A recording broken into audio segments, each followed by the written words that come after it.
This is a ManeHustle Media podcast.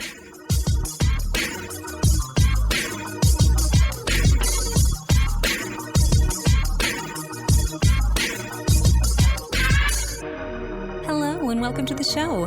My name is Jackie O and you're listening to Militantly Mixed.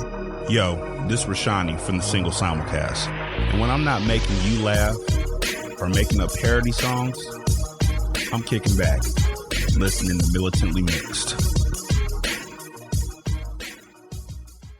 I would like to acknowledge that the Militantly Mixed podcast is recorded on the traditional lands of the Karankawa people, and I wish to pay my respects to the people of that nation, both past and present. Hey y'all, welcome to Militantly Mixed, the podcast about race and identity from the mixed race perspective. I am your host, Charmaine Fury, aka Mixed Auntie Maine, the busiest mixed race, bi-gender, bisexual, polyamorous, atheist, comic book nerd, cat mom, and now two-time Asian American Podcasters Association's Golden Crane Award-winning podcaster in this podcasting game. This is episode 151, and I am on hiatus for the month of December, but I just wanted to let y'all know that last night on December 21st, 2021, Militantly Mixed took home award in the category. Officially, the category's title was Asian Culture, Stories, and Experiences. But for some reason, in my memory of the experience last night, they were saying Best Asian Stories. I don't know if that's true, but that's what my memory is. So I've been saying on social media over the last 12 hours, Best Asian Stories.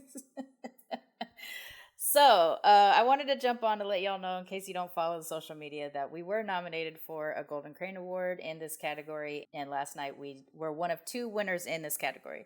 So, last night at the awards show, there were two categories that I guess had a number of nominees, like a bigger category than the rest of them, and so they had split two of the categories into two winners. Those categories was Society and Culture was one of them, and Asian Culture, Stories and Experiences was the second one. I am disappointed to admit that I have forgotten who won the other award in my category and who won other awards. Like, I vaguely remember the people who won and their thank you speeches, but I don't remember what categories they're assigned to. I pretty much blacked out and forgot everything after they announced Militantly Mixed for Best Asian Stories. And I think the reason why is because, and you all have experienced it regardless of what your mixed ethnic heritages are. There are certain times when a validation happens from a particular section of your ethnic heritage that is more needed than you expected it to be needed. I'm sure you all can relate.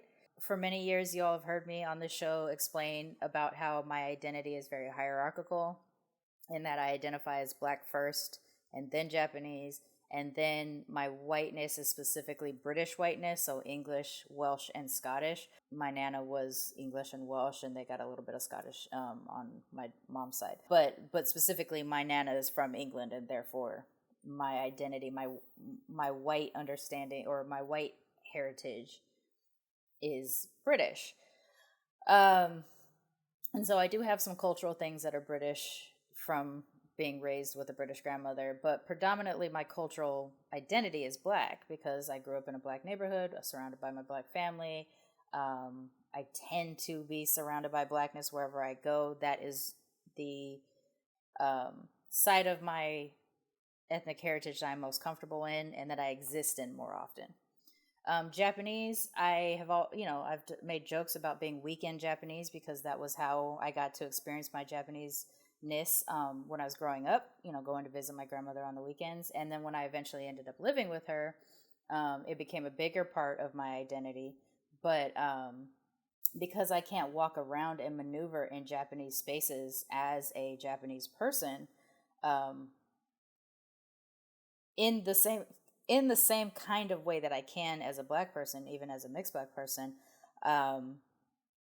it is a place in where there are times when I need that validation as either an Asian or specifically a Japanese Asian, more than I do in the other things. I never walk around going, man, I wish someone could just see me as a British person, a white British person. I never have that experience.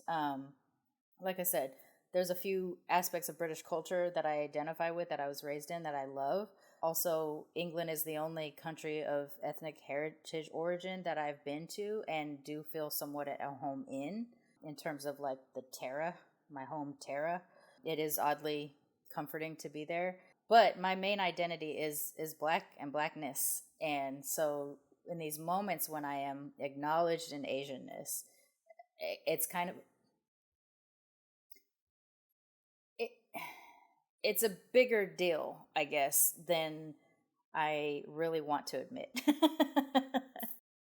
So last year, I was a Golden Crane Award winner in the category of Best Cover Art. And that was really meaningful last year because if you all have been following me for that long, you know that in 2020, I had to change my logo. Up until then, I had been using a version of the Japanese flag in my logo that was the naval ensign, the imperial flag, the imperial war flag, basically. And that flag was a symbol of domination and atrocities in and throughout all of Asia when Japan occupied and, I said performed atrocities across Asia, in Korea, in China, in the Philippines, in Vietnam. Japan is to Asia what Britain was to the rest of the world. They colonized, they exerted their imperial dominance in places, and they performed a great amount of atrocities across Asia, which is why there is tensions to this day with Japanese and basically the rest of Asia. And why, as an Asian American person, I struggled to identify that way because I had two layers of separation from Asianness. One was being Japanese, the other was being mixed. And so I never quite felt welcomed or that I had room in Asian American spaces until the last couple of years. I don't know if things are shifting culturally because of more awareness that people are now having, or if it's because I'm now actively engaging in conversations and education and building community in Asian American spaces and in which I'm owning my Asianness.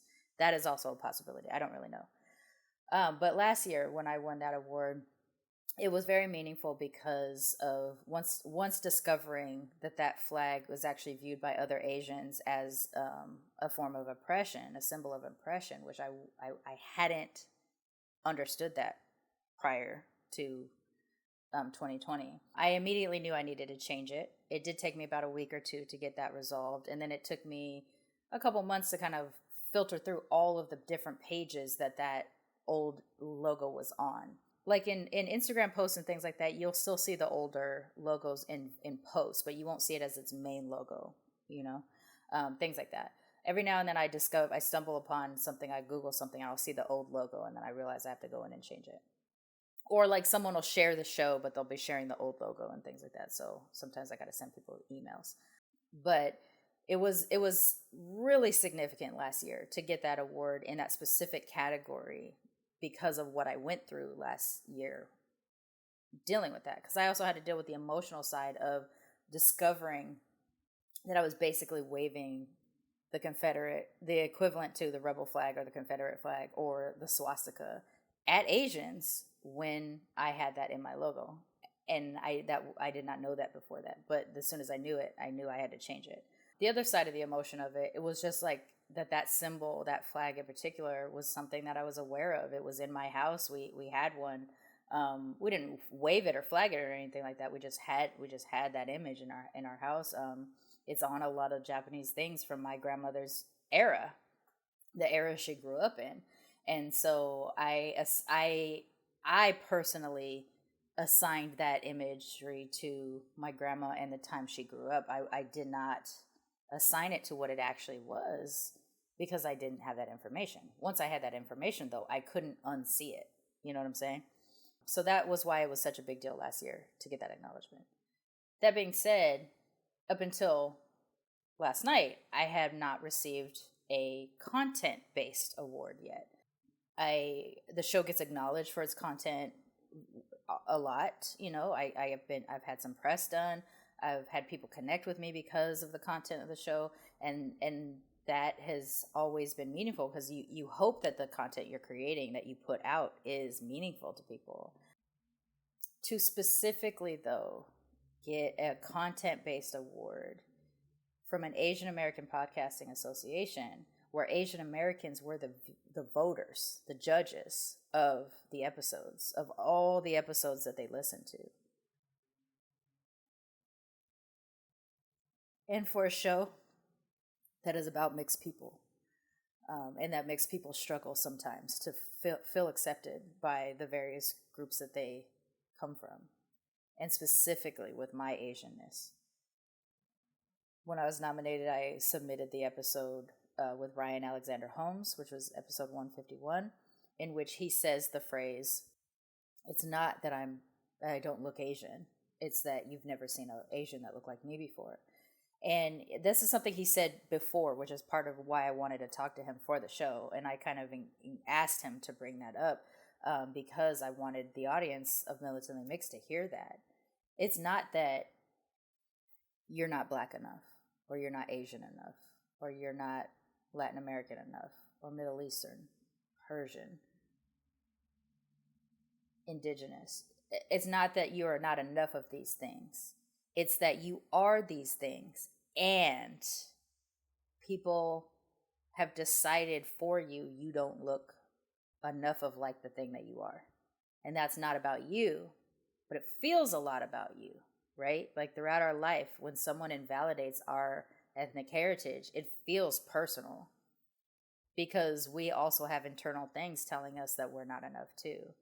But that is the fault of society and the way that they shape us. So as mixed people, and it's part of the reason why I'm doing this show, the goal is to make a space that empowers, that constantly validates and tells you you are not only enough of fill in the blank ethnicity, you are that thing. You are it. You also happen to be other things, other ethnicities. So I am at all times walking around as a Black Asian person. I am Black and I am Asian. But sometimes I am told to just be Black, or actually to just be Dominican, even though I'm not Dominican, because people don't want to own the mixed folks. And that's on them, that's not on us, but it hurts us. So in this specific case of getting acknowledged, not only as an Asian American podcaster, because that was a big deal for me last year, that I was seen as an Asian by other Asians for what felt like the first time in my life last year. This year, it's that among all the Asian stories that were submitted, Militantly Mixed was one of the best at telling Asian stories.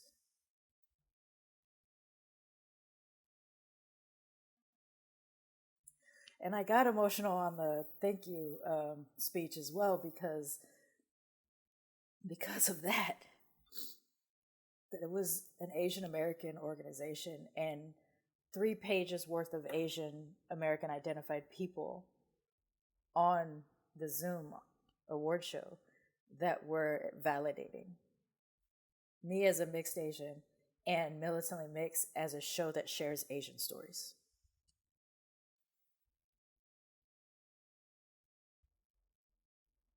And for the Asians out there, 4 tends to be a bad luck number for a lot of us, East Asians at least. And I turned 44 this year, and I've been making jokes, even though it's not necessarily something I attest to or align with, that 44 was supposed to be my bad luck year, and then I just had to get through it. But at 44 years old, the work that I do as a Black Asian mixed person has been acknowledged by an Asian American organization as Asian work. And that's huge to me. And I needed it more than I wanted to need it. And I'm just very excited that we are now in a time when that is a possibility, where in my childhood, even my Japanese family, my relatives who loved me as a relative, did not see me as a Japanese person because they saw me as an American, or they saw me, for those who knew, as a Black person or whatever, that my non-Asianness was more powerful than my Asianness in their eyes. So to have this validation as an adult, it's very meaningful. So that's why I wanted to jump on and let y'all know that Militantly Mixed did get an award in that area, and how special that is. I also want to thank the audience and the guests of the show for the last 3.5 years, because without y'all listening, Militantly Mixed doesn't get on the radar of these associations that offer awards. Some award show you do have to apply for. Sometimes you're told to apply, or asked to apply, I guess is more accurately.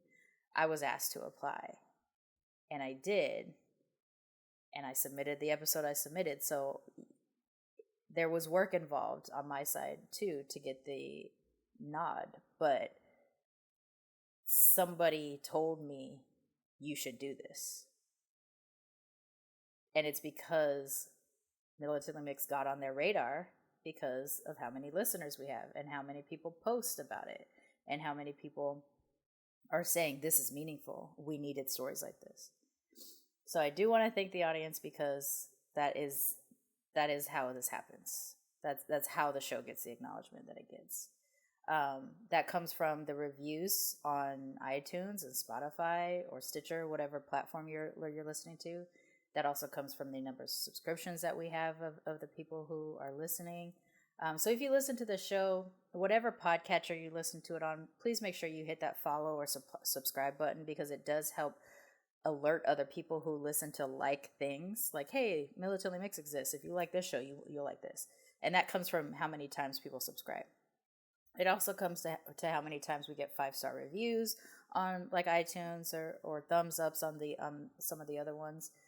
So those are free ways that you can help promote the show. That, if there's 1,000 of you that listen and 1,000 of you hit it at 5-star review, now that's 1,000 more pushes for iTunes or Spotify to say, hey, there's 1,000 people listening to this week. We should maybe share it to other people. So if you haven't yet, please go into whatever podcatcher you're listening to and 5-star review it if that's how you feel about it. A write a review too that kind of tells people why it's meaningful. That helps tremendously.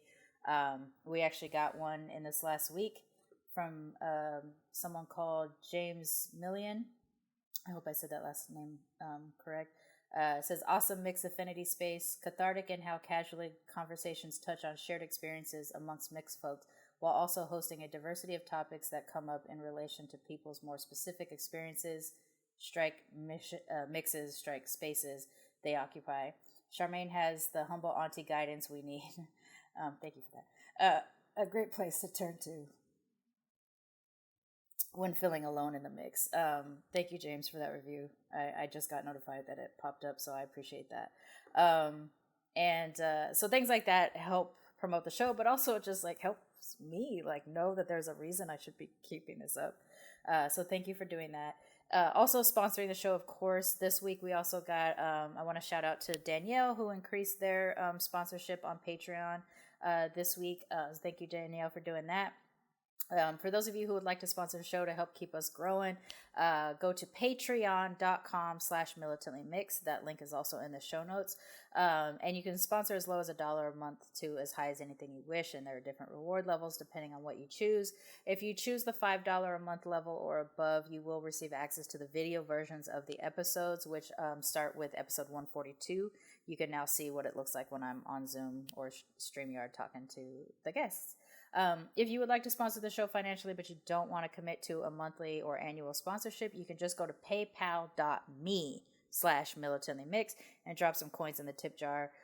All the money that is collected through either purchasing of merch or donations through PayPal or Patreon go directly into producing the show. And given that there was a financial hit this year and I was having concerns that I was even going to be able to keep this show up. Hopefully I'll be able to leverage being a 2-time award winner for sponsorship opportunities in the future. I'm absolutely going to be working on that. But the Patreon sponsorship is how we make this happen right now. So I really appreciate those of you who are sponsoring the show and reviewing the show, because that also helps raise awareness so that sponsors will be willing to sponsor the show. Yeah, so that's pretty much it. I do also want to just shout out Ryan Alexander Holmes one more time. That whole conversation was such a wonderful experience for me, both what you heard on the show and also the additional 4 hours of talking that he and I did. He also did an IG live with me a couple weeks ago, and we were at risk of going over time as well there. He's just an awesome person, and I appreciate him for what he's doing for Blasian Identity out on these Instagram streets and these TikTok streets. But just being a visual Black Asian out there in the world is important, and I appreciate the work that he did. And it's really meaningful that his episode is the episode that got us acknowledged for Asian stories. I just appreciate him for that. Yeah, so I know I already did my end of the year speech on the last episode, but I just want to thank you all for staying with us after 3.5 years. I still say us, even though it's just me behind a laptop, but I'm looking forward to what 2022 holds. We do have our first virtual conference will be happening in March, on March 19th, March Mixedness. I'll be sharing some details about that in January. I'm also planning a tour for the latter half of 2022. As of right now, I already know that we're going to be doing Atlanta in September. I'm trying to do New York in October. Trying to figure out when to do Seattle and Toronto and Chicago. I think I'll do LA in May to coincide with the Blasian March that's going to be out there in LA in May. So we're working it out. A lot of this has to do with funding and getting sponsorship and stuff like that. But if we're able to do it, I absolutely want to do it, and I want to continue to create the content that y'all want, crave, need, love, get validated by, etc. And we'll get out there. I think I'm not actually bringing back the show until January 11th, though, just to give me a week after the holiday to kind of settle back in. So I may start it on January 4th, but I think I'm waiting to bring back my first episode of 2022 on January 11th. I cannot stop saying July. January 11th. So stay tuned, and we'll be back then. And also, there is one last IG Live in the month of December that I will be doing with, this week it'll be Naturally Mona Lisa. So each Monday of the month of December, I've been doing an IG Live with a different former guest of the show. Asian Soph, Ryan Alexander Holmes. This last week was Rohan Jolie, and next week will be Naturally Mona Lisa. And it just coincidentally was a predominantly Blasian month, but or mixed Asian month, because Asian Soph was there as well. Just because those are people that I stay in like daily contact with. So they jumped on these IG Lives with me. Naturally Mona Lisa will be Monday, so at 6:30 Central Time, which is 7:30 Eastern Time, and I guess 4:30 Pacific Time. That's when we're doing the IG Live. So stay tuned on Monday for the final one of 2020. But in terms of the podcast, this is the last time I'll say it in 2021. Don't forget, y'all, to be your mixed ass selves. Peace. Militantly Mixed is a ManeHustle media podcast, produced and hosted by me, Charmaine Fury. Music is by David Bogan the One. You can follow us on social media on Twitter, Instagram, and Facebook at Militantly Mixed. If you'd like to become a sponsor of Militantly Mixed, please go to patreon.com/militantlymixed for monthly sponsorship, or paypal.me/militantlymixed for a one-time only donation. And if you like what you hear on Militantly Mixed, please subscribe, rate, and review on iTunes or wherever you listen to podcasts. And don't forget to be your mixed ass self. ManeHustle Media. Turn your side hustle into your main hustle.